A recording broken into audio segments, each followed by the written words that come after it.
বসিরহাটে BJP প্রার্থী রেখা পাত্র তার প্রচারে এবার বাধা দেওয়ার অভিযোগ। বসিরহাটের খড়িডাঙ্গা এলাকায় বিজেপি প্রার্থী তিনি প্রচারে গিয়েছিলেন রেখা পাত্র এবং তার প্রচারে এবার বাধা দেওয়ার অভিযোগ উঠল। রেখা পাত্রের বিরুদ্ধে স্লোগান, প্রচারে বাধা দেওয়ার অভিযোগে এলাকায় উত্তেজনা ছড়ায়।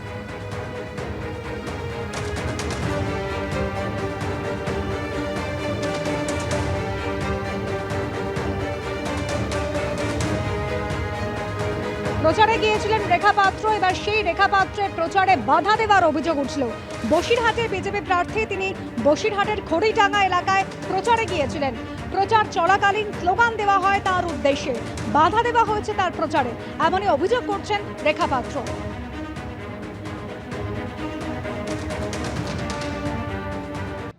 হাইকোর্টের নির্দেশে চাকরি বাতিল নিয়ে সুপ্রিম কোর্টে প্রথম শুনানির দিনও তুঙ্গে রইল রাজনৈতিক তরজা।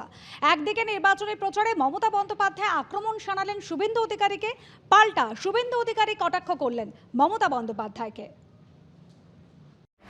আক্রমণ প্রতি আক্রমণ, চাকরি বাতিল ইস্যুতে প্রতিদিন চড়ছে রাজনৈতিক পারদ। সোমবারও মমতা বন্দ্যোপাধ্যায়কে আক্রমণ শানিয়ে শুভেন্দু অধিকারী সোশ্যাল মিডিয়ায় পোস্ট করেন, 2016 সালে এসএসসির প্যানেলে যে শিক্ষক ও অশিক্ষক কর্মচারীরা জায়গা কিনেছেন তাদের বাঁচাতে মমতা বন্দ্যোপাধ্যায় ইচ্ছাকৃতভাবে 25,753 জনের মধ্যে একটা বড় অংশ যোগ্য হওয়া সত্ত্বেও তাদের বলি দিতে চাইছেন।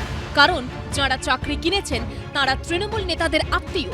যোগ্য প্রার্থীদের এই চোখের জলের জন্য একমাত্র দোষী মমতা বন্দ্যোপাধ্যায়। মমতা বন্দ্যোপাধ্যায় নিজেকে বাঁচানোর আপ্রাণ চেষ্টা করেছেন, কারণ এসএসসি যদি আগেই যোগ্য ও অযোগ্যদের তালিকা দিয়ে দিত তাহলে আসলে তার দোষ স্বীকার করে নেওয়া হতো।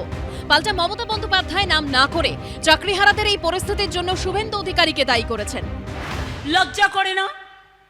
তোর বাড়ির যদি ভাই বোনটার চাকরি চলে যেত তুই তাহলে কি করতিস? তোর টাকার প্রয়োজন নেই, কারণ তুই ভাত মেশিনে ঢুকে গেছিস, তার কারণ নিজের টাকা বাঁচাতে।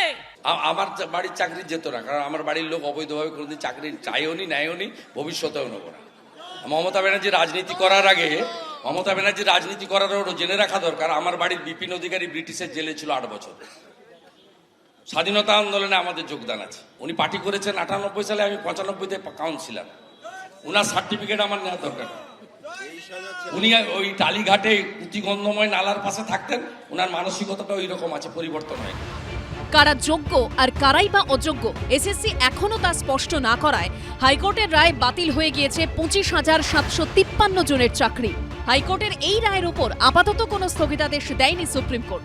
এই পরিস্থিতিতে চাকরি বাতিলের প্রসঙ্গ টেনে সোমবার ভোট প্রচারের মঞ্চ থেকে ফের একবার শুভেন্দু অধিকারীকে নাম না করে তুলোধনা করলেন মমতা বন্দ্যোপাধ্যায়।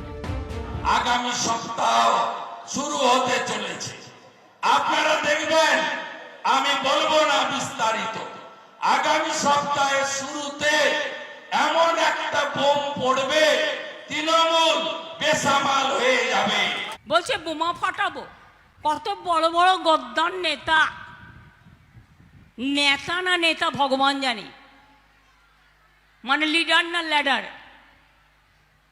বোমা ফাটাবে কি না, 23,000 ছেলে মেয়ের চাকরি খেয়ে নিয়ে উল্লাস করছে। যারা এত টাকা, এত গরিব ছেলেমেয়েরা, যোগ্য ছেলেমেয়েরা পড়াশুনো করেছে, কেউ এমএ পাস করেছে, কেউ বিএ পাস করেছে, কেউ বিএড পাস করেছে, তারা সিস্টেম অনুযায়ী পরীক্ষা দিয়েছে। হ্যাঁ, যদি একটা দুটো কেসে ভুল থাকে বললে আমরা শুধরে নেব, তাই বলে তুমি সরাসরি চাকরি খেয়ে নেবে? যখন ধর্ষণ হয়েছিল তখন বলেছিলেন সাজানো ঘটনা, যখনই অপরাধ হয় বোমা বিস্ফোরণে বলেন বাজি, আর যখন এর দুর্নীতি বলে একটা দুটো। এইভাবে রাজ্যটা সর্বনাশ করেছে। আগামী সোমবার সুপ্রিম কোর্টে এই মামলার পরবর্তী শুনানি। সমস্ত পক্ষ তো বটেই, সর্বোচ্চ আদালত শুনানির পর কি নির্দেশ দেয় সেদিকে নজর রয়েছে রাজনৈতিক মহলেরও। আশাফুল হোসেন, ব্রতদেব ভট্টাচার্য ও দীপক ঘোষের রিপোর্ট, এবিপি আনন্দ।